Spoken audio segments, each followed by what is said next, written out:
Hey guys, Problem1701 here, back in my echo chamber again. And today we are continuing our ranking of the Doctor Who seasons and series, classic Doctor Who and modern Doctor Who, from worst to best. And today, this number, I believe we're at number 27 now, if I remember correctly. So we're chugging right along, and today we're going to be talking about the season that started it all. Season 1 with the first Dr. William Hartnell. Now, the reason why Season 1 isn't any higher is I do find, especially the early stories, a bit harder to get through. Now, the very first episode of An Unearthly Child is phenomenal. Essential Doctor Who viewing. Every Doctor Who fan needs to see that first episode. It is great. Now, I personally also enjoy episodes 2, 3, and 4 of An Unearthly Child. I get why some people don't, everything going on with the cavemen. I do find those episodes underrated, but they are, especially if someone is coming from modern Who, and instead of picking a different spot, they're like, well, I'll just start from the very beginning. I could see them struggling with it. Same thing with the Daleks. I find the Daleks drags. It is a long 7-parter. You could have cut that down to like a 4 or 5-parter. It drags. Again, I can see someone from the modern show struggling. They'd be like, is this what classic Dalek stories were like? And to me, the Daleks is one of my least favorite Dalek stories. I know some people give it props simply for being the first one, which I don't think is fair. But for me, it is a bit of a slog to go through, even for classic Who. I like a lot of classic Doctor Who Dalek stories. This is one of them that it's long going. It's not necessarily bad, it's just hard to get through. Then you have The Edge of Destruction, which I didn't much care for, except for I love the ending. I love the ending because the Doctor does kind of soften up and admit he was wrong, because the Doctor in these early stories was a bit grumpy and crotchety and not very friendly. This is really the first time you see him act nice to Ian and Barbara, especially Barbara. And I love the fact Barbara's the one who saves the day. Keeping in mind, we're talking, what, 1964 here? And, you know, this is a strong written female character, Barbara. And Barbara, not the Doctor, is the one who solves it. I think that's pretty progressive, especially for 1964. And the Doctor's friendly to her. He apologizes to her. I like how he puts his arm kind of around her and walks her to the door. I really enjoy the ending. The story itself, but I enjoy the ending.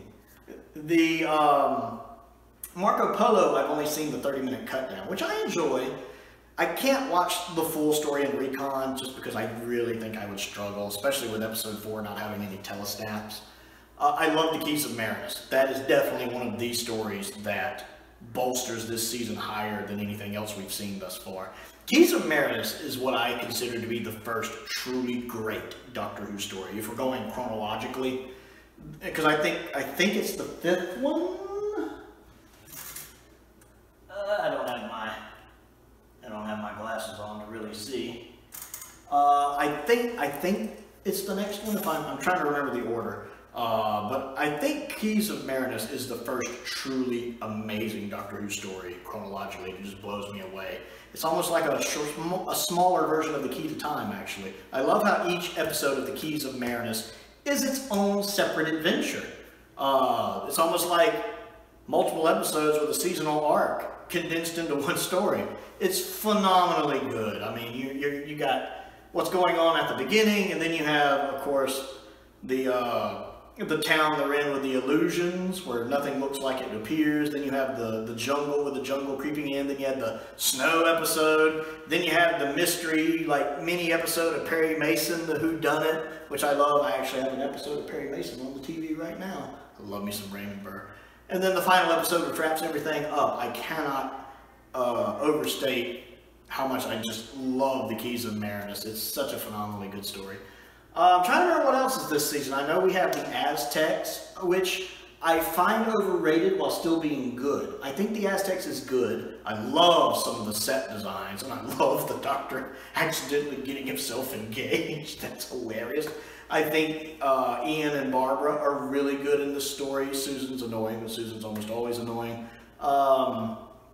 I like some of the guest actors in this episode as well, especially the sacrifice guy. I know he also comes back in Colony in Space. I like that actor. I love that scene when the Doctor and Barbara are talking about changing history, and the Doctor gives that speech, well, you can't change history, not one line. Believe me, I know. I love that scene. That's easily my favorite scene of the story, and that is the scene, having watched just that scene before, it was the scene that made me want to watch the Aztecs. And I like the Aztecs. I do think it's a bit overrated. I haven't seen the Sensorites.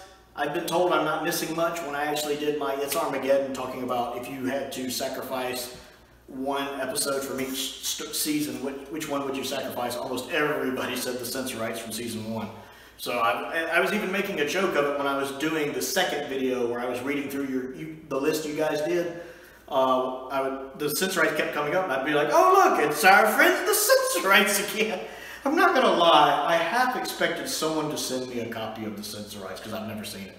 That would have been hilarious to me, and I thought someone had, but it turned out to be something else because they didn't tell me what they sent. So I was fully expecting to get a copy of the Sensorites, half because they wanted me to see it, and half just because they thought it was funny after that video went up. I gotta admit, I kind of want to watch it now just to see if it's as bad as everyone says. The last time I did that was a Doctor Who story, was the Web Planet, and I'm like, it can't be as bad as everybody says, and yes, it was. Yes, it was. So I'm wondering if the Sensorites will be like that.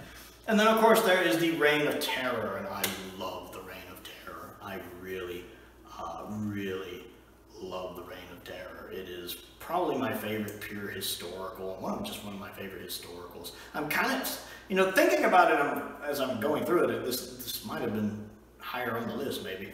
But I think it's just the fact that those early stories drag a bit. They're not bad.